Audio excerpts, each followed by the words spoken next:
الحمد لله وكفى وسلام على عباده الذين اصطفى أما بعد فأعوذ بالله من الشيطان الرجيم بسم الله الرحمن الرحيم ولكل أمة جعلنا منسكا ليذكروا اسم الله على ما رزقهم من بهيمة الأنعام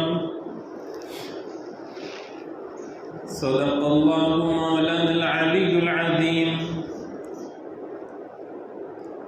وقال أصحاب رسول الله صلى الله عليه وسلم يا رسول الله ما هذه الأضاحي؟ قال صلى الله عليه وسلم سنة أبيكم إبراهيم أو كما قال عليه الصلاة والسلام. وصدق رسوله النبي الأمي الكريم. نحن على ذلك لمن الشاهدين والشاكرين والحمد لله رب العالمين. اللهم صل على سيدنا محمد وعلى آل سيدنا محمد وأصحابه وأزواجه وبارك وسلم. محترم بزرگوں اور دوستو، آج ہمارے یہاں 8 ذی الحجہ ہے اور سعودیہ عربیہ میں 9 ذی الحجہ ہے. وہاں پر آج عرفہ کا دن ہے اور سارے ہی حجاج، حج کی سعادت حاصل کرنے والے مرد اور خواتین احرام کی حالت میں اس وقت میں عرفات کے میدان میں ہوں گے. یہ ایک وسیع اور عریض میدان ہے اور اس میدان میں سارے ہی حاجیوں کی حاضری لازمی ہوتی ہے، بلکہ حج کا بڑا رکن اگر کوئی ہے تو وہ عرفہ کے دن عرفات کے میدان میں جمع ہونا ہے.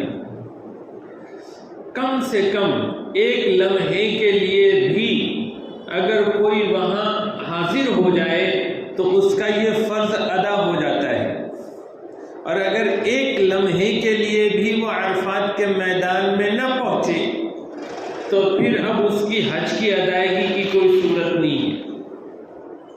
تو ظہر سے لے کر زوال سے لے کر دوسرے دن صبح صادق تک وہاں کسی نہ کسی وقت حاضری دینا فرض ہوتا ہے، اور غروب آفتاب سے پہلے پہلے وہاں پر رہنا یہ واجب کا درجہ رکھتا ہے. ایک ہی ظاہری حالت میں سارے حجاج کرام وہاں موجود ہوتے ہیں، سب کا لباس ایک جیسا، سب کی زبان پر تلبیہ، چوتھا کلمہ، اور سب ہی دعاؤں میں ذکر میں مشغول نظر آتے ہیں. عرفہ کہتے ہیں پہچاننے کو، جاننے کو، اعتراف کرنے کو اور اقرار کرنے کو. یہ 9 ذی الحجہ کا جو دن ہوتا ہے اس کو یوم عرفہ کہتے ہیں، یعنی جاننے پہچاننے، اعتراف اور اقرار کرنے کا دن. اور اس دن عرفات کے میدان میں، عرفہ کی جمع عرفات ہوتی ہے اور اس میدان کا نام یہ عرفات یہ اسی مناسبت سے لگا ہے کہ 9 ذی الحجہ کو حاجی حضرات وہاں پر حاضر ہوتے ہیں. اس کو عرفہ کیوں کہتے ہیں؟ عرفہ کو عرفہ کیوں کہتے ہیں؟ مفسرین نے اس کی بہت ساری وجوہات بیان کی، جیسے کہ اللہ تعالیٰ نے جو عہد و پیمان انسانوں سے لیا تھا عالم ارواح میں کہ الست بربکم، کیا میں تمہارا رب نہیں ہوں؟ تو سب نے کہا تھا کہ بلا، کیوں نہیں، آپ ہی ہمارے رب ہیں. پھر اللہ تعالیٰ نے فرمایا تھا کہ اس پر ہم گواہ ہیں تمہارے اس اقرار پر۔ تو یہ جو عہد و پیمان ہوا تھا ساری روحوں کے ساتھ عالم ارواح میں، تو یہ چونکہ عرفہ کے دن ہوا تھا، 9 ذی الحجہ کو ہوا تھا، تو اس لیے اس دن کو یوم عرفہ کہتے ہیں۔ اسی طرح سے حضرت آدم علیہ السلام اور حضرت حوا کو اللہ تعالیٰ نے جنت سے نیچے زمین پر اتارا۔ حضرت آدم علیہ السلام سراندیپ یعنی سری لنکا میں اترے، اور ادھر جدہ جو سٹی ہے آج، تو وہاں پر حضرت حوا اتری، اور پھر 300 سال کے بعد عرفات کے میدان میں اسی دن دونوں ملے اور انہوں نے ایک دوسرے کو پہچانا۔ اس وجہ سے اس دن کو یوم عرفہ کہتے ہیں۔ اسی طرح سے جو غلطی حضرت آدم علیہ السلام سے، جو چوک حضرت آدم علیہ السلام سے اور حوا سے ہوئی تھی، تو وہ اللہ تعالیٰ کے حضور اپنے اس جرم پر اور اس قصور پر اللہ سے معافی مانگا کیا کرتے تھے۔ ربنا ظلمنا انفسنا وان لم تغفر لنا وترحمنا لنكونن من الخاسرین۔ ربنا ظلمنا انفسنا وان لم تغفر لنا وترحمنا لنكونن من الخاسرین۔ اے ہمارے پروردگار، ہم نے اپنی جانوں پر ظلم کر رکھا ہے، اگر آپ ہم پر رحم نہ فرمائیں، آپ ہماری بخشش نہ فرمائیں، تو ہم گھاٹا اٹھانے والوں میں، خسارے والوں میں اور نقصان والوں میں ہوں گے۔ ان الفاظ سے وہ توبہ کرتے رہے، اور عرفہ کے دن ان کی یہ توبہ قبول ہوئی اور انہوں نے اپنے جرم کا اعتراف اور اقرار کیا، تو اس وجہ سے اس دن کو یوم عرفہ کہتے ہیں۔ اور بھی وجوہات ذکر کی گئی ہے۔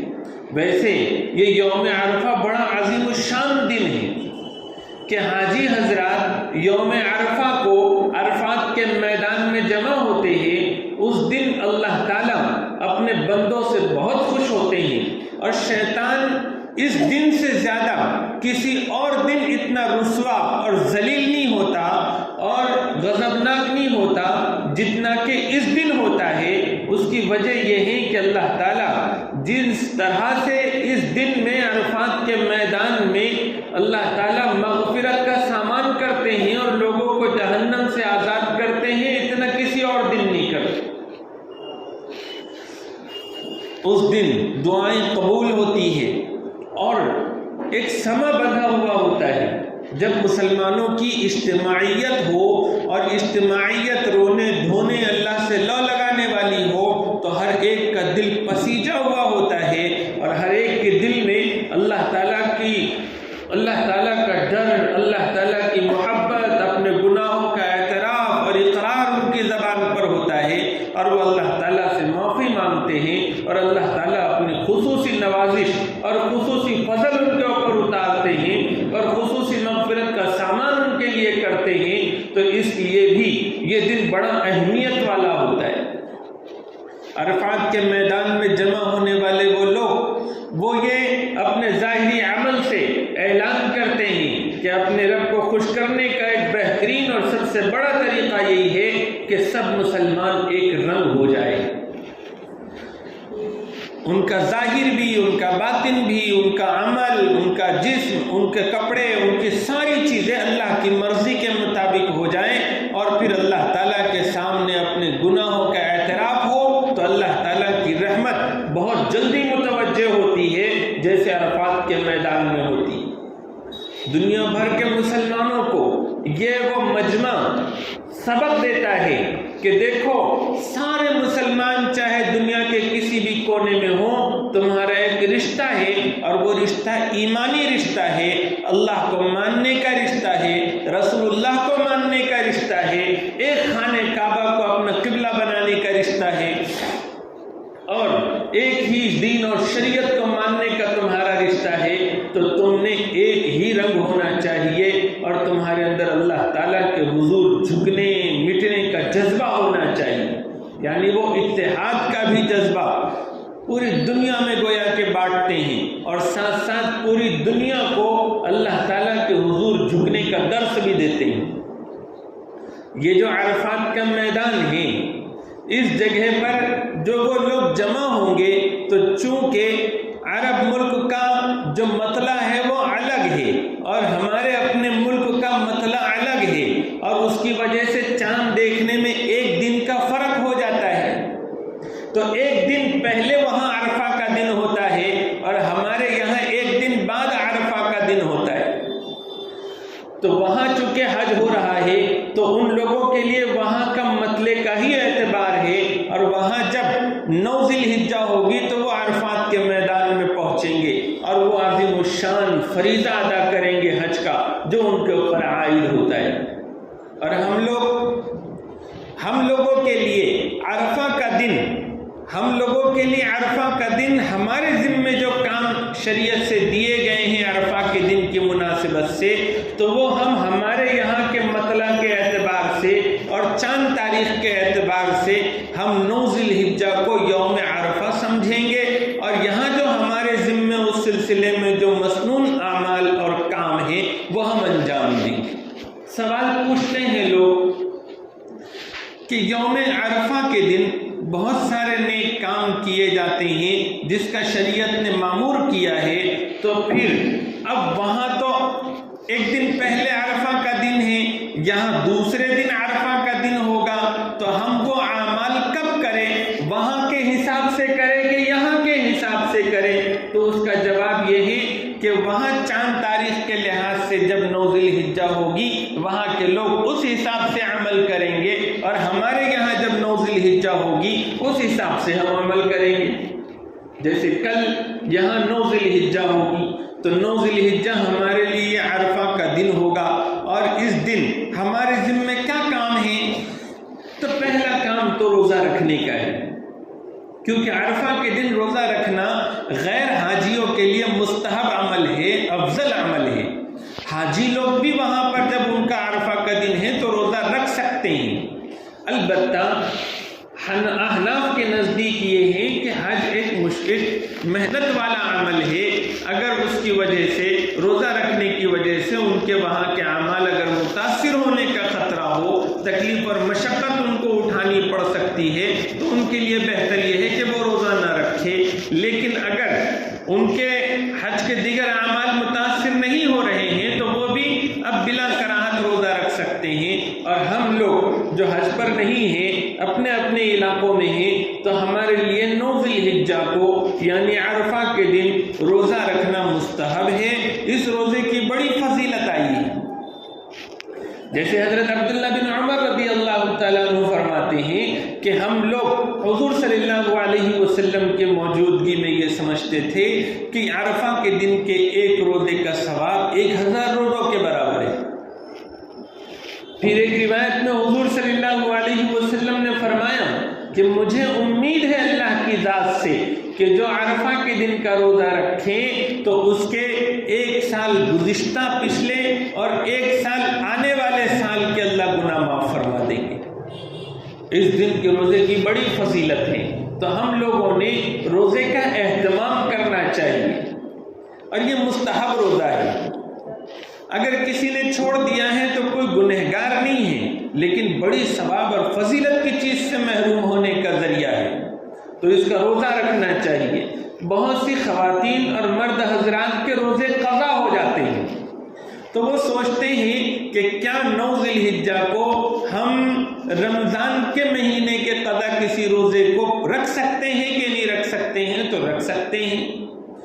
تو کیا اس دن اگر یوم عرفہ کو ہم نے رمضان کے کسی روزے کی قضا کی نیت سے روزہ رکھ لیا ہے تو ہمیں عرفہ کے دن کے روزے کا ثواب ملے گا کہ نہیں ملے گا؟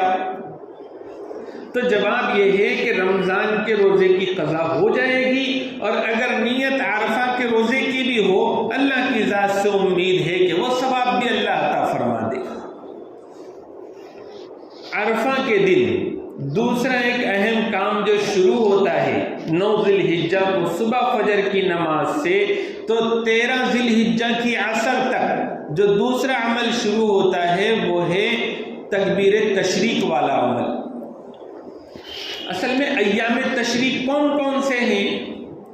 تو جو ہمارے پاس عید کا دن ہوتا ہے، یعنی 10 ذی الحجہ، 11 ذی الحجہ، 12 ذی الحجہ اور 13 ذی الحجہ، تو یہ جو قربانی کے ایام ہیں 12 ذی الحجہ تک کے، یہ سب ایام تشریق کہلاتے ہیں۔ تشریق، اصل میں تشریق کہتے ہیں گوشت کے سکھانے کو، اور چونکہ ان دنوں میں قربانیاں کی جاتی ہیں اور گوشت تو سکھایا جاتا ہے، اس وجہ سے ان دنوں کو ایام تشریق کہتے ہیں۔ اور احادیث مبارکہ میں 9 ذی الحجہ کی فجر سے، یعنی ایام تشریق کے ایک دن پہلے سے، اور 13 ذی الحجہ کی عصر تک، یعنی قربانی کے دن ختم ہونے کے ایک دن بعد تک، عصر تک، یہ چند دن ایسے ہیں کہ ان دنوں میں ہر فرض نماز کے بعد تکبیر تشریق کہنی ہے۔ تکبیر تشریق فقہائے احناف کے مفتبی قول کے مطابق ہر فرض نماز پڑھنے والے مرد اور عورت پر یہ فرض نماز ہونے کے بعد ایک مرتبہ کہنا واجب ہے۔ مرد حضرات تو زور سے کہیں گے اور جو خواتین ہوگی وہ آہستہ سے پڑھے گی۔ ہوتا کیا ہے، خواتین کو چونکہ یہ مسئلہ معلوم نہیں ہوتا، 9 ذی الحجہ کی فجر سے عصر تک 13 ذی الحجہ کی تکبیر تشریق پڑھنی ان کو بھی ضروری اور واجب ہے، لیکن وہ اس پر عمل نہیں کرتے کیونکہ انہیں معلوم ہی نہیں ہوتا۔ تو ان کو یہ مسئلہ بتائے کہ صاحب کل تو 9 ذی الحجہ ہیں، تو کل ہی فجر سے یہ عمل شروع ہونے جا رہا ہے۔ اور مرد حضرات یہ غلطی کرتے ہیں کہ اس تکبیر تشریق کو اللہ اکبر اللہ اکبر لا الہ الا اللہ واللہ اکبر اللہ اکبر وللہ الحمد، اس کو یاد کر لے، اور اس کو یاد کر کے اب ہر فرض نماز کے بعد جب بھی فرض نماز کا سلام پھیرے ایک مرتبہ تکبیر تشریق بلند آواز سے کہے۔ غلطی کیا کرتے ہیں؟ غلطی یہ کرتے ہیں کہ جب جماعت کے ساتھ نماز پڑھتے ہیں تو اس وقت میں بس ذہن میں یہ ہوتا ہے کہ دوسرے پڑھیں گے تو ہم پڑھیں گے۔ ہونا کیا چاہیے، دوسرے پڑھو نہ پڑھو لیکن مجھے تو پڑھنا ہے، اس لیے کبھی نہیں بھولنا چاہیے۔ اور جو لوگ اکیلے نماز پڑھتے ہیں، کسی وجہ سے ان کی نماز جماعت کی چھوٹ گئی، اب ادھر ادھر کھڑے رہ کر وہ جب نماز پڑھ رہے ہیں تو سلام پھیرنے کے بعد وہ تکبیر تشریق نہیں کہتے، جبکہ انہوں نے بھی تکبیر تشریق کہنی چاہیے تھوڑی سی بلند آواز میں۔ یہ تکبیر تشریق ان کو بھی پڑھنا ضروری ہے۔ یہ تکبیر تشریق والا عمل 9 ذی الحجہ کا پورا دن، 10 ذی الحجہ کا پورا دن، 11 ذی الحجہ کا، 12 ذی الحجہ کا پورا دن، 12 ذی الحجہ کو مغرب کے پہلے پہلے قربانی کا وقت ختم ہو جائے گا، لیکن 13 ذی الحجہ کی عصر تک یہ تکبیر تشریق چلتی رہے گی۔ اس کی بڑی فضیلت آئی ہے اور اس کی ایک حقیقت ہے کہ ہمیں قربانی والا پورا عمل ہمارے منظر میں رہے اور قربانی کی حقیقت ہمیں تازہ رہے۔ یہ جو ایام تشریق کا ذکر آیا ہے تو ایک مسئلہ یہ بھی سن لے کہ ایام تشریق میں چونکہ 9 ذی الحجہ کا دن ایام تشریق نہیں ہے، تکبیر تشریق والا دن ہے، لیکن 10 ذی الحجہ، 11 ذی الحجہ، 12 ذی الحجہ اور 13 ذی الحجہ کتنے دن ہوئے؟ یہ 4 دن ہوئے۔ تو ان 4 دنوں میں روزہ رکھنا ناجائز ہے اور گناہ کا کام ہے۔ ان 4 دنوں میں کوئی روزہ نہیں ہوگا۔ لوگ عید کا دن ہوتا ہے، عید الاضحیٰ کا دن، تو وہ جو سنت عمل ہے کہ جو قربانی کر رہے ہیں ان کے لیے ایک سنت عمل یہ ہے کہ وہ اب صبح جب اٹھے وہ تو اب اپنی قربانی کا گوشت آنے سے پہلے پہلے کچھ نہ کھائے، اپنی قربانی میں سے کھائے۔ تو یہ کوئی روزہ نہیں ہے، لوگ اس کو بھی روزہ سمجھتے ہیں اور یہ سمجھتے ہیں کہ اب صبح اٹھ گئے ہیں، جب تک کہ قربانی کا گوشت نہیں آئے گا یہ ہمارا اپنا روزہ ہے۔ تو یہ روزہ نہیں ہے، یہ تو ایک مسنون عمل ہے، اور مسنون عمل بھی کھانے کے سلسلے میں ہے، پینے کے سلسلے میں نہیں ہے۔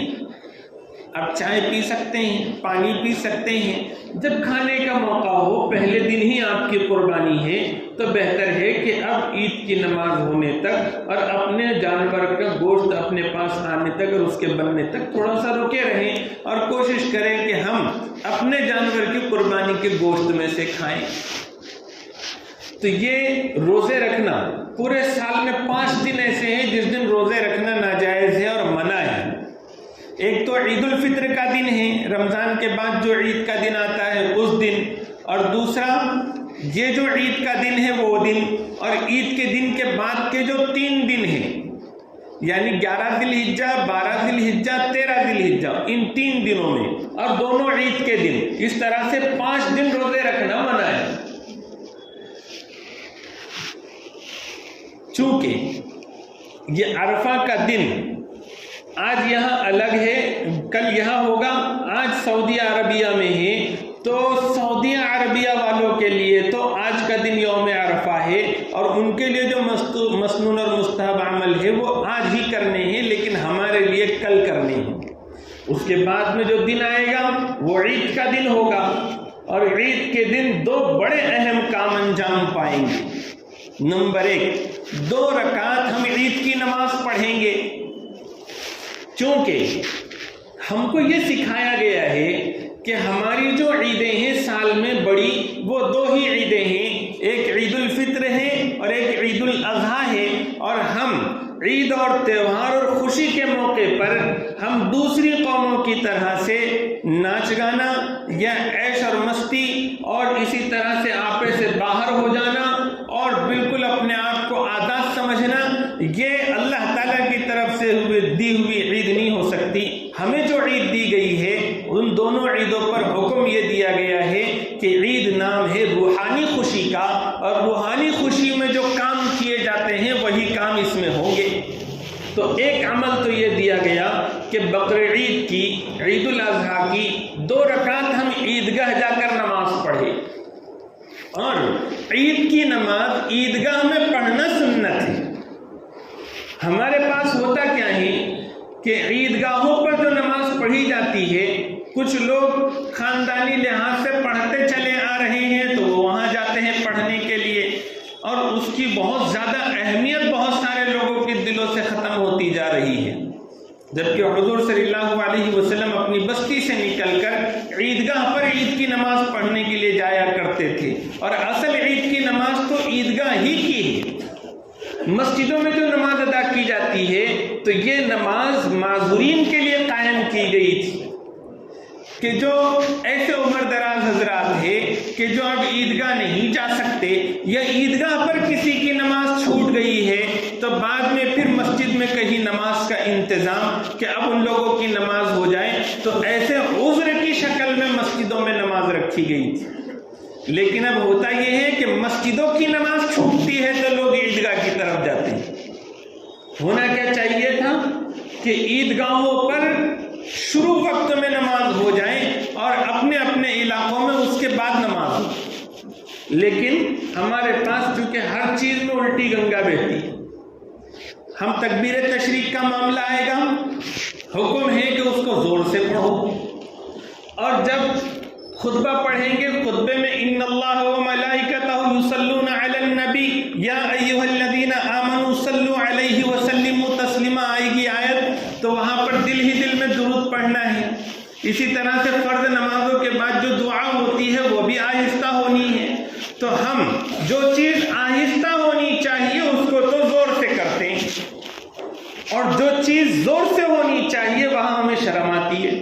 تکبیر تشریق میں مسجد گونج جانی چاہیے، لیکن ویسا ہوتا نہیں، شرما شرمی پڑھتے ہیں۔